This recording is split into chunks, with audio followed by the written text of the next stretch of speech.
Waalaikumsalam warahmatullahi wabarakatuh. Saya mau bertanya seputar pembinaan pesantren. Ini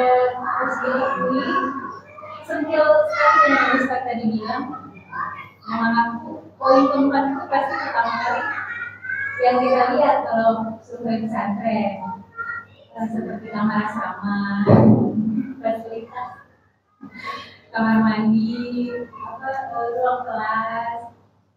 Setelah itu kita setelah melihat fasilitas, kita akan ngobrol-ngobrol pun dengan HRD sekolah, yang biasanya itu pasti kan HRD ini mempromosikan sekolah, jadi pasti semua yang baik-baik. Misalnya kamu beli, itu juga ada beli di sini. Bukannya kalau makan gimana, saya dengar mungkin ada kita nggak ada makanan, semua kebagian makanan kalau di sini. Semua masih makan habis. Ada pelajaran yang lebih suka bolos sama belajar, tapi semua senang belajar di sini, misalnya ya. Nah, yang sudah pernah seperti itu soalnya. Jadi gimana ya Ustaz, bisa memberikan tips untuk mengetahui hidden manajemen pendidikan dan hidden kurikulum gitu loh Ustaz, supaya kita tahu ini dibalik senyumnya ini, dibalik kata-kata baiknya ini kebetulan apa gimana gitu ya. Harus percaya itu semua harus Iya. Betul. Dan ini Masya Allah, ini pertanyaan sangat bagus. Sebelum saya menjawab, anak kemarin itu ke pondok pesantren Ibnu Taimiyah. Kebetulan anak saya pun sekarang ini di tahun ajaran 2023-2024, ya, anak pertama ini kelas 1 SMP sekarang di pondok pesantren. Nah, pondok pesantren anak-anak bukannya di Ibnu Taimiyah, tapi salah satu pondok pesantren Tahfiz Al-Quran. Nah, anak di lembaga Tarbiyah Center ini salah satunya mempunyai program yaitu adalah edukasi pondok pesantren, informasi edukasi pondok pesantren. Dengan tujuannya adalah dengan adanya anak memberikan video-video singkat berkaitan pondok pesantren tertentu, agar orang tua itu bisa setidaknya ada gambaran pondok pesantren yang akan ditujunya. Tentu kan banyak ya dan lain sebagainya. Nah itu. Nah maka tipsnya yang pertama bagi orang tua itu tadi yang sudah saya sampaikan itu, yang pertama itu lihat adalah manajemen pendidikannya. Jadi manajemen pendidikan itu adalah di bawahnya ada kurikulum, mata pelajaran, dan guru-gurunya seperti apa. Nah kadang-kadang kita bertanya ya pasti yang baik-baiknya aja kan, ya juga kan promosi dan lain sebagainya kan, nggak mungkin. Itu bagian dari manajemen promosi kan biasanya seperti itu. Nah biasanya kalau kita berikan manajemen pendidikan, orang tua kan latar belakang pendidikannya juga berbeda-beda. Nggak semua orang tua itu lulusan pendidikan tentang pendidikan. Sekalipun dia S1 pendidikan, mungkin S1-nya mata pelajaran bahasa Indonesia ataupun lain sebagainya.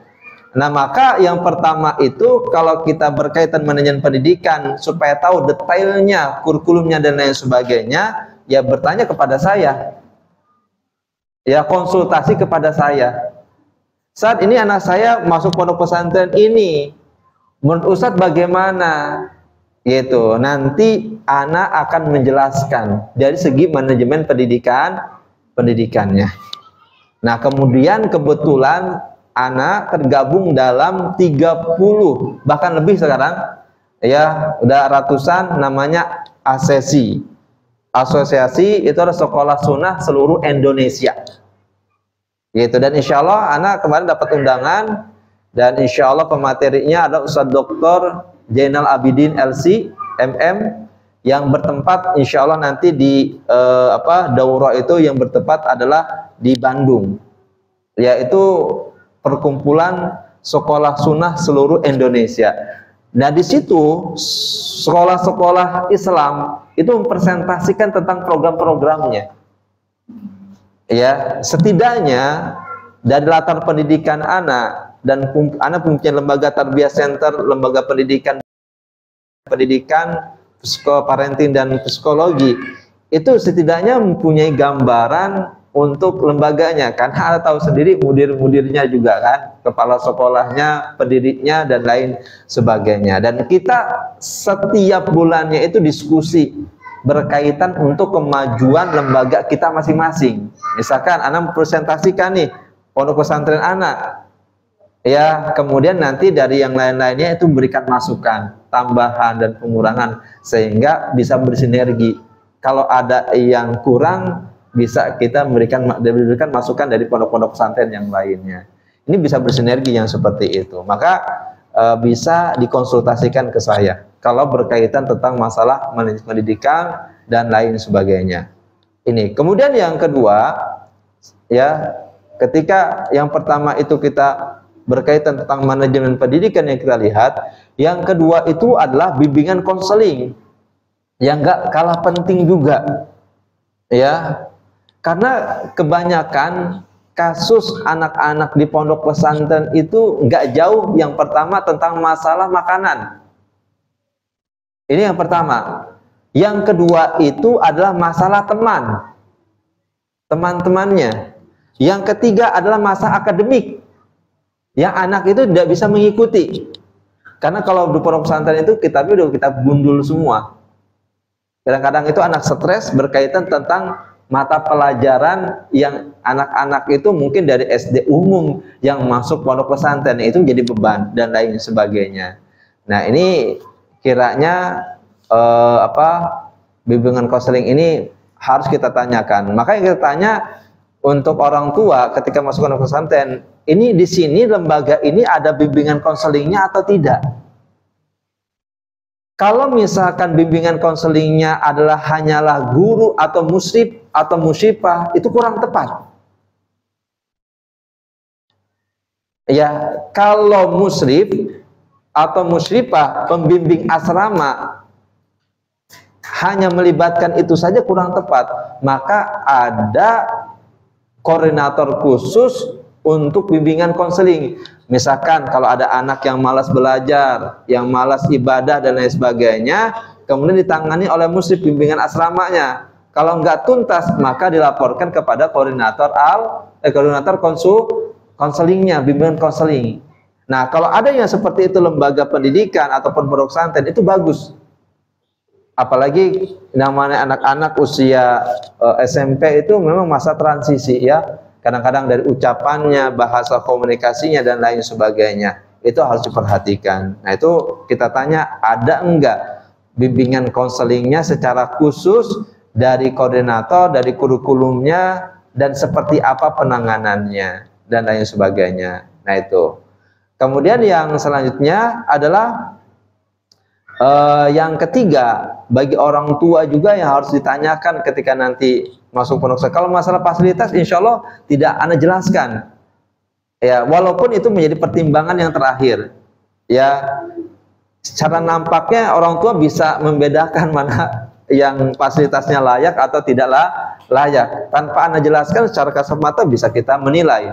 Tetapi yang ketiga ini yang harus diperhatikan orang tua adalah berkaitan SKL-nya. Apa itu SKL? Standar kelulusannya. Mempresentasikan tidak, ya, dari program-program yang telah diprogramkan untuk pondok pesantren. Nah, ini yang SKL ini juga sama, bisa ditanyakan kepada lembaga konsultan tarbiyah center ataupun kepada anak, ya. Itu bisa nanti anak memberikan jawaban secara detailnya, sehingga itu bisa memberikan detailnya dari lembaga sebelum memasukkan anak-anak kita, gitu. Jadi intinya adalah dikonsultasikan, ya, Bu, ya, terlebih dahulu, banyak konsultasi. Ya. Kalau misalkan kita dari alumni gitu, jadi kita dengar, oh pesantren ini seperti ini, tapi dari alumni itu terus nggak jadi masalah. Iya, dari alumni. Cuman kalau dari alumni tidak bisa mempresentasikan, nggak bisa mempresentasikan. Karena kenapa? Ya, kalau misalkan alumninya bermasalah, Ya kan nggak bisa kan? Ya maka yang itu pada ahlinya, yang pasti ahlinya, gitu. Karena banyak juga kasus alumni yang menjadi catatan tanda kutip seperti itu. Nah itu yang menjadi perhatian, ya.